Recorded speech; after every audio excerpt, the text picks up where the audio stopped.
the entire Challenger series, and now we get to see him in this Challenger Cup. It looks like the analyst desk is really leaning on Gravity. Are you as sold on them as they are? I think that Gravity definitely played well and they were able to accomplish quite a lot in those two games that they had chicken dinners. But I also think that some of that that got them there was pretty circumstantial. And so the thing that I'm really looking for today is to see if Gravity can kind of prove that, hey, if things aren't exactly going your way, can you still make it work? I think it was even Cam that said, I'd like to see them without the high ground and see how well they can play with that. So that's what I'm looking for in terms of Gravity. But there's a couple of other teams that showed a little bit of glimmer yesterday that I think could potentially pop off. Gravity 44 points and back-to-back wins on Miramar. I think we got our well, I'm definitely going to be keeping my eyes on them here in these last three Miramar games before we head over to Erangel, where, honestly, I'm not sure who saw the most success on Erangel yesterday. It was very up and down performances for a lot of teams over on our original map. Yeah, there was really, I think, a different set of teams in the late game for each and every one of the Erangel matches yesterday. So it'll be interesting to see if we've got some repeat offenders there in terms of chicken dinners and, their ability to take control. Now, the Erangel games, they're a little bit wild, right? Because we had all those open field finishes, something that I think kind of was a good adjustment for Miramar. But now as this first circle pops, we're already starting to see a little bit of glimmer of similarity. Those rocky terrain that we had down south right now, the ELPX and Elusive are kind of hanging out in, was a big player yesterday in terms of our Miramar matches. On the other hand, you got Orion and Supremacy way, way, way off in the northeast, looting up Tori and Campo. So they got a really long way to go now. Orion, I know a lot of us were expecting a lot of big things from yesterday. Nothing really got going for them at all. I think the highest they managed to place was sixth, and every other game, it was just like a point here, a point there, maybe. Nothing really seemed to get going for them. And man, right off the bat, having this circle pop on the complete opposite side of the map from where you're looting, it doesn't look like the best way to start things. No, but at the same time, we've seen that teams have been able to come into the late game, or rather say rotate late, should I say, and do quite a bit. I mean, one of those chicken dinner days for Gravity, they were in the blue in phase 2. They were hanging onto the edge and kind of waiting for an opportunity to get into the zone comfortably. So it's not to say that this is a bad thing by any means for these teams, but it is going to make their rotation into these first few circles a little bit, maybe I'd say, more challenging. Might be a little rough. Might be a little rough depending on how they decide to go. It's be interesting to see if they decide to go west or east on this one and come in from the north, or try to wrap all the way around, come in from the south. Now, another team that I've got my eyes on here, Cozy Crew, currently sitting in fourth place. They were actually fairly consistent yesterday. I mean, out of all our top teams, the lowest they managed to finish was ninth. And, you got ninth, you got third, seventh, second, seventh, sixth. I mean, it's not great, obviously, but it's pretty consistent given how up and down the rest of this lobby has been.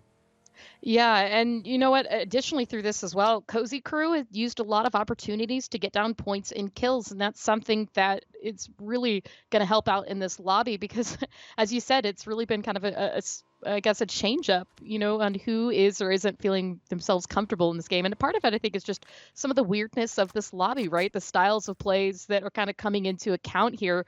And I think that some teams are maybe thinking a little too similarly, and others are kind of maybe catching others by surprise. And that's one of the things that makes challengers so different, as Matrim even said, right? Something that we kind of look for when we're casting at the games of this level. Additionally, yesterday as well, Ascendance was a team that I really liked watching, and most of their total points came from kills. And we've seen that from a couple of these teams that haven't really been able to do much during the late game. So I'm really looking for that from the teams today. I want to see them take those fights. I want to see them obviously play it smart, but you know what? Like, fully commit, find a plan, communicate well with your team, and come out of that fight with players still standing. Because that's what makes this really exciting. Well, the one benefit to having every team kind of be going through their own ups and downs through day one is that, with the exception of Gravity in the two wins back to back to kind of put them in secure control of first, at least for right now, there isn't really like a huge separation, and it only will take a couple of games or one good game really to kind of put you right back up there in the mix. So, everything's still on the board for most of these teams. So we see Keck W getting a little bit of fire sent their way from Cozy, but nothing too serious just yet. Hanging out just on the northern side of the circle, probably just looking where they want to go next. Yeah, there's a lot of really great compounds and high ground to take in this area. We can see a couple of teams, as you said, trying to figure out where they want to go, sending a few scouts ahead to see what is and isn't taken, and maybe get a little bit of information on what teams are nearby to not only help the rest of the team rotate a little bit more safely, but be more mindful as the circle closes in, things compress just a little bit. You have an idea of what teams are going to kind of move your way. And that's the information that these teams are looking for right now in the early game. So Keck W Kiers, though, right? This is another team that really had a good day yesterday. We really enjoyed them popping off right now, sitting in third place. And looks like they want this compound with Vexel, but you've got Tetra right there on the high ground and could potentially put some pressure here, assuming that Clueless doesn't put pressure on Tetra himself. That's a good move for him. I mean, Cozy had this kind of wide 2-1-1 split with the Reno and Nitrogen in the high ground, and then Vexel was able to get out. Looks like Tetra actually landed down on a Tomas here.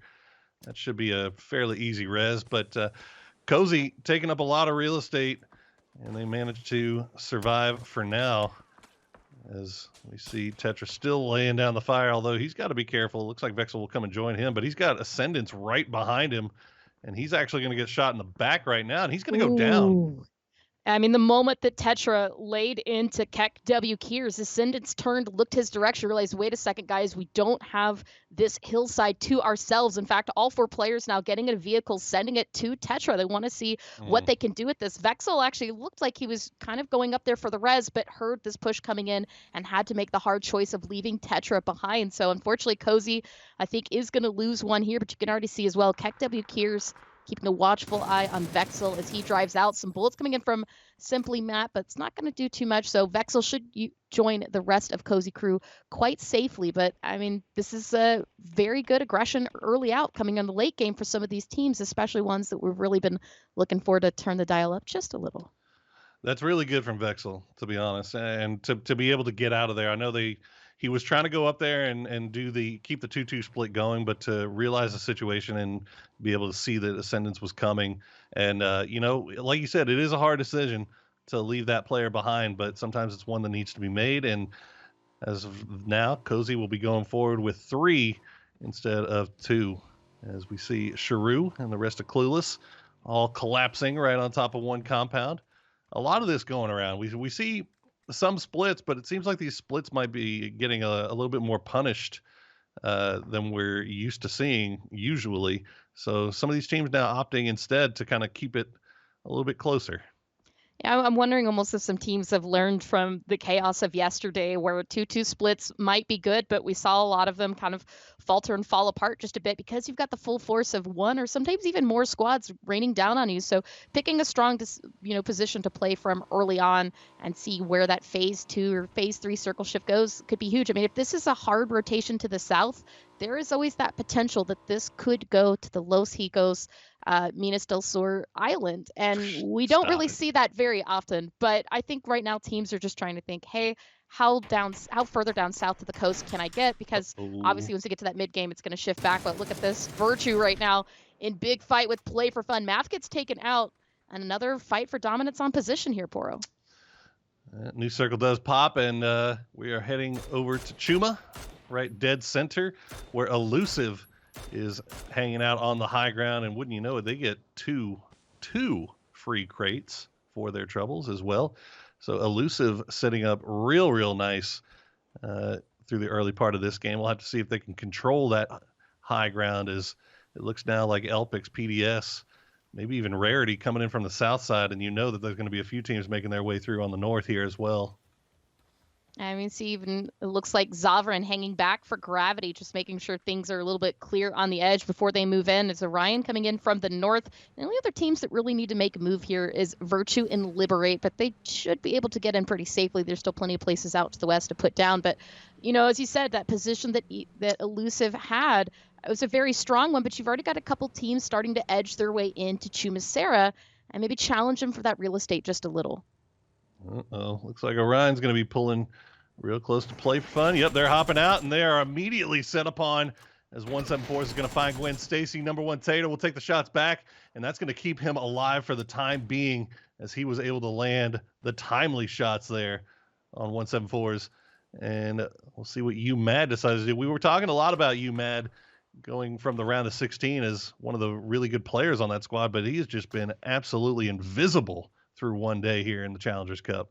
Yeah, it really seems like 174S has been the player to step it up for play for fun lately, and it was some brief moments of brilliance from him in that round of 16. Additionally, as we say that, though, Orion was another one of those teams who were really looking for strength in the series, but now it looks like they are going to at least try to fight for this position. They did send Lamborghini back down to help Greta, holding anchor back at the high ground compound up to the south. As we can see, shots coming back out. Greta's actually going to land one onto UMAD, and that's going to pull 174 back S to try and help out here to nicely throw nade. Or I say nicely throw, it was actually UMAD's own nade that took him out here, but you can see USAD shots onto Tater, and unfortunately, Play for Fun is starting to lose control of this. They are losing control of it right now, but Orion's looking good as they continue to push on. Number one, Tater should be able to... Oh, no, he gets the wipe on it, too? Come on, Tater. You can't let him get that. And now here we go. USAD going to try to come in and provide a little bit of something. He should be able to get the wipe onto Lamborghini as number one Tater goes for the res here. Oh, my goodness. Just wild shooting there from USAD. Takes out Tater, and in a heartbreaking really play here. It looks like Greta, now the last one still up for Orion. She's got a nade back up, but she's got to act quickly before Play for Fun and start to kind of fall back from this. We can actually see now more shots out. Greta might be able to get the flush here. She does, so 147S won't get revived, and that's now a 1v1 between these two squads, but this is not what either of them needed for the very first fight here on the first day. Just an ugly fight all the way around here for both teams. As we see how this plays out, Greta will find it. Greta will win. USAD goes down. Play for Fun, the first team out, but Orion, despite getting 3 points now, are going to be relying on Greta and how far she can continue on as a solo. And you can see Virtue just creeping around on the south side there. They might have heard these shots. While this fight was going down, we saw a couple of other teams run into each other. No Cap losing one to San Diego Rarity. I believe Elusive might have gotten a down or two themselves. They also have Keck W Kiers now taking up residence in the western part of Tumasera. They have not run into each other just yet, but give it time. Give it time. And look, I mean, speaking of giving it time, Team Clueless right now scouting ahead to see where they can put down. It's taken them right into the grips of Caesar and Milo for ELPX, who have a very interesting split here.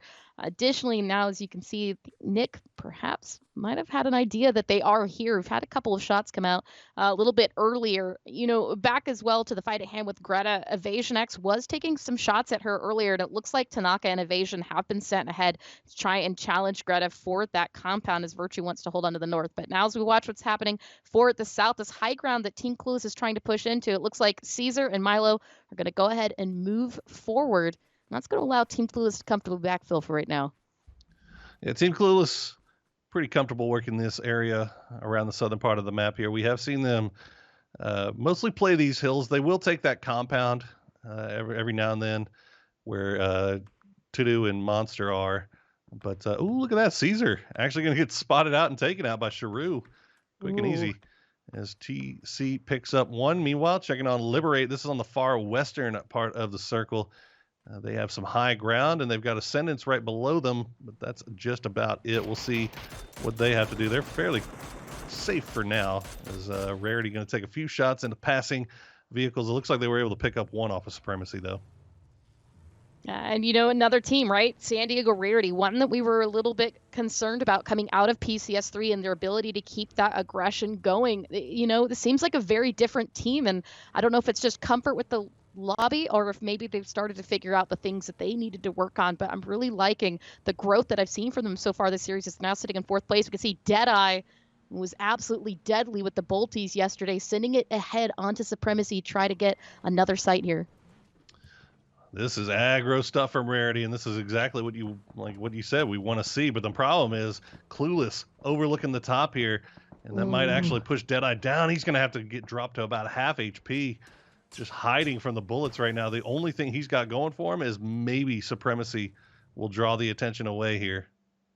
You said the best thing that could be a helpful him right now is Supremacy. As you heard, the tires popping on his vehicle. Subtle's going to try to move in a little bit closer to help as Innate sends it in, and now a fight along the edge. In fact, I think Innate's even trying to find a safer angle on this, but you've got the rest of ELPX just up the hill as well. So 4 teams, 1 area. It is very crowded right now. As you can see, every little peak is met with a little bit of trepidation. And look at that circle shift. That is not good for these teams down south. That's not where anybody thought this was going. Everybody thought that this was going to go on to Chuma in the south side, but this fight is going to have to play itself out quickly now, as now Subtle and Deadeye have both been taken out in 8, the last one up. As you can see, TC trying to do a little bit of support here. They take out Gate Cult, but still 2 up here for Supremacy, I believe. Or is it just Honey? I think it's just Honey. Yeah, Reknar's been taken down. Honey is really the last one up. Nicely thrown nades here from Innate. Gets a little bit of damage. Honey down to half. You can see he's still got a couple of Molotovs in his backpack as he tries to do some damage here. It's raining fire on Honey, but miraculously he avoids all the fire, but takes him right into barrel range. And Innate, though at 23 HP, will take down what is left of Supremacy. And as this happened, ELPX and Clueless both pushed off, so he'll have some time to recover.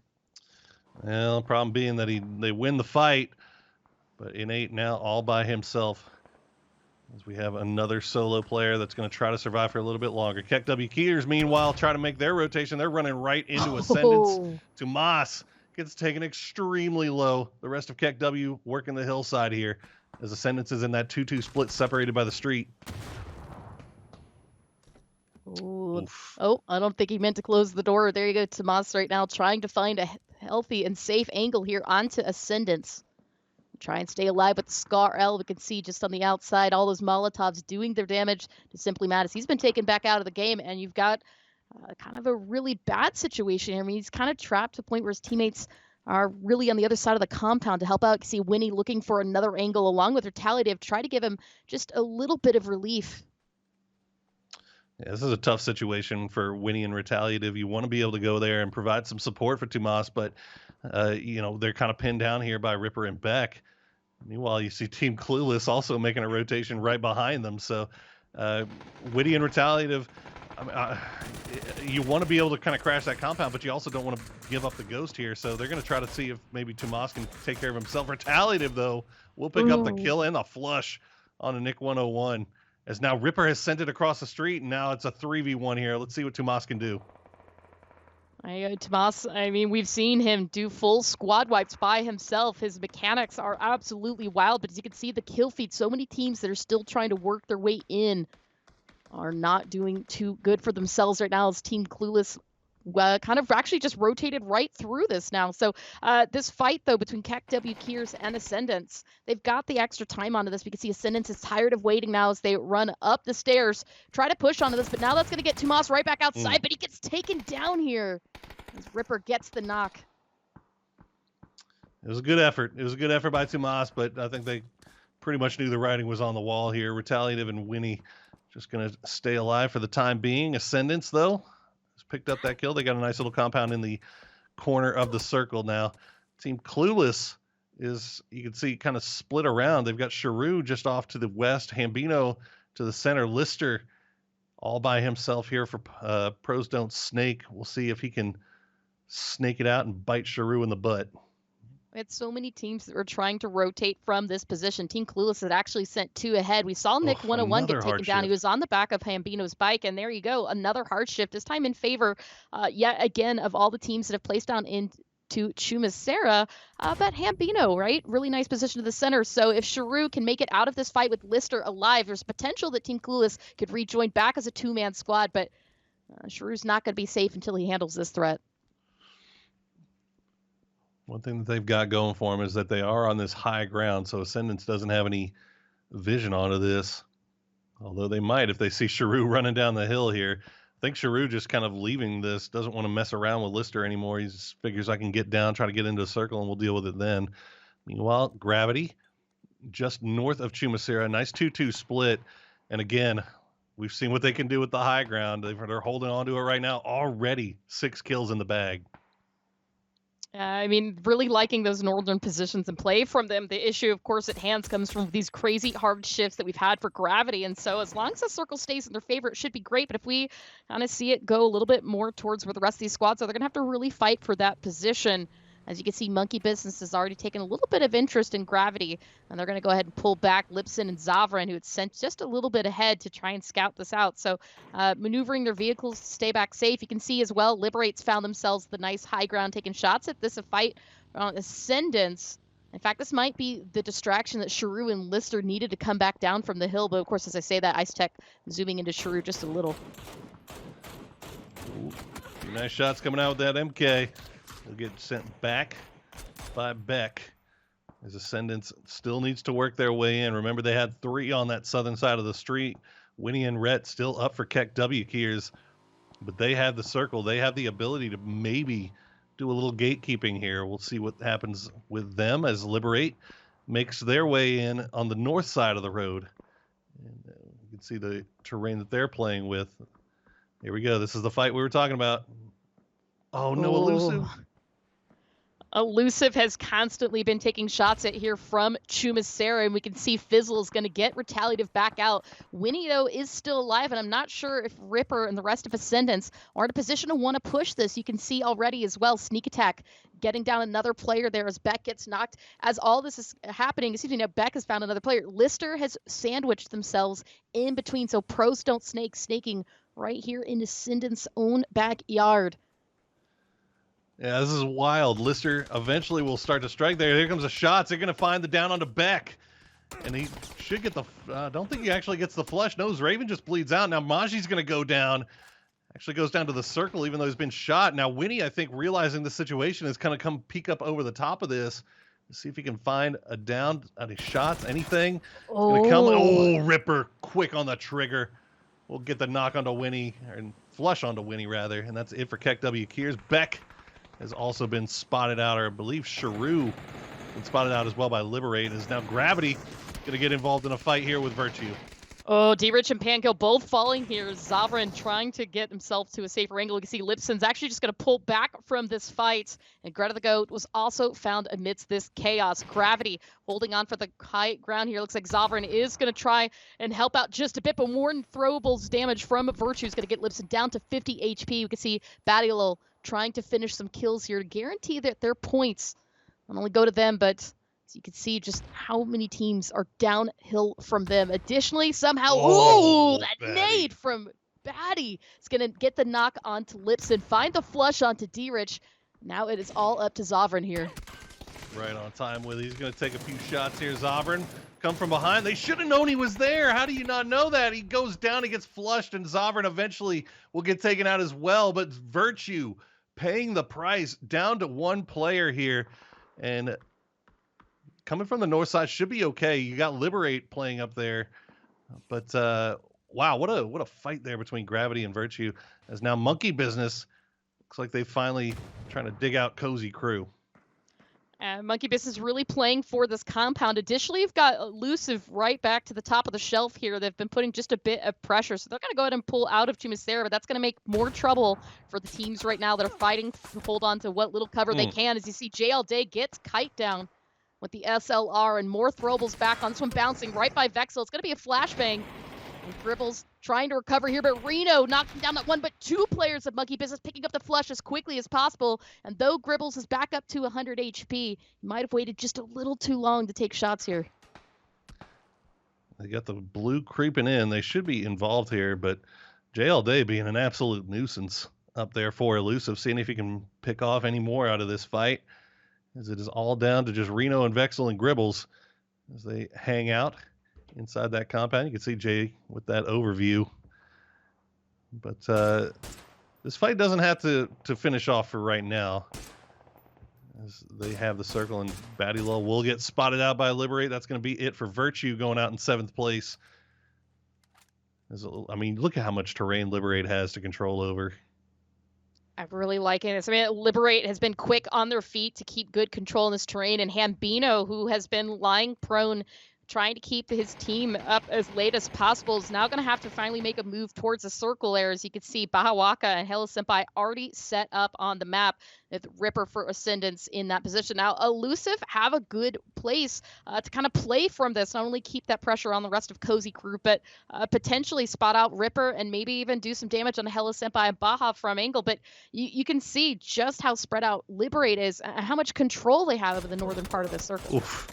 And now they get the whole new circle as they spot out Hambino. That's going to be it for him. 7 kills now in the bag for Liberate, who, if we're being honest, has not had the best luck with Miramar as of late.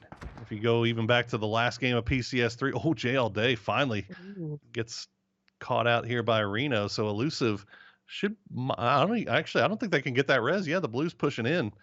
So Liberate maybe exercising a few Miramar demons here. Yeah, I mean, phase 7, that's a very risky res. As you see, they're just going to have to let him bleed out. But shots coming in from Liberate right now, dominating with 7 kills, as Cozy Crew is just going to full send it into the center. But you can see Vexel's already realizing there's not really a safe place to go where he won't be spotted out by either teams to the north and south of Elusive. And Liberate have set up quite a sandwich for themselves. Guabi is going to get Reno knocked back down. And you can see Jay All Day has been stolen. Ice Tech is going to get that kill, flush him out. Oh. Looks like Liberate has a good idea of where pretty much everybody is here except for Ripper. This could be huge for Ripper, right? He's got a really nice angle just kind of on the edge of zone, out of sight, out of mind. But Fizzle knows that somebody's been there, and you can see he's still a little bit nervous, not turning his back on this position just yet as he goes to investigate, make sure that they are, in fact, alone. Well, him and Sneak Attack look for another angle to take this fight on to Liberate as well. Peeking the hill has not worked so far. As you see, Hello Senpai and Guabi trying to get us close, and that's actually going to take Elusive right into Ripper. I'm kind of curious if they're going to spot him out here. It's been a heck of a game for Elusive, and it's a team that kind of needed some points after that one win that they got yesterday. Everything else was kind of forgettable there, as they will find Ripper, finish him off. Let's see if they can maybe pick anything off of Liberate, or if Liberate's just going to go ahead and wipe the floor with them here. As they come up over the top, they'll find one. Oh, Sneak Attack taking down Guabi is huge. We can see Hello Senpai is going to return that. As Sneak Attack gets taken down, Hello Senpai switching to find the angle. They've just got one more left to find. You know they see how many players are left alive as well. And not only do they have the circle, they've got the high ground. I mean, Fizzle has to come to him. So Liberate just needs to play this one a little bit patiently and carefully. As you can see, some throwables coming back out for Fizzle, but all it is flashbangs. He doesn't have too much stuff, but he's still going to flash Bahawaka. That's going to save him from that DMR shot, and you can see Hello Senpai is just letting it rain right now on Fizzle. I'm not going to lie, I have seen a game be won in a 1v3 by the solo player in this exact location, because the team with 3 up just kept sending players over and over one at a time. And now Fizzle, I think maybe just dying to blue here. Okay, yeah. He realizes that he's pretty screwed. So that's going to do it. Liberate, though, will manage to pull 11 kills and 21 points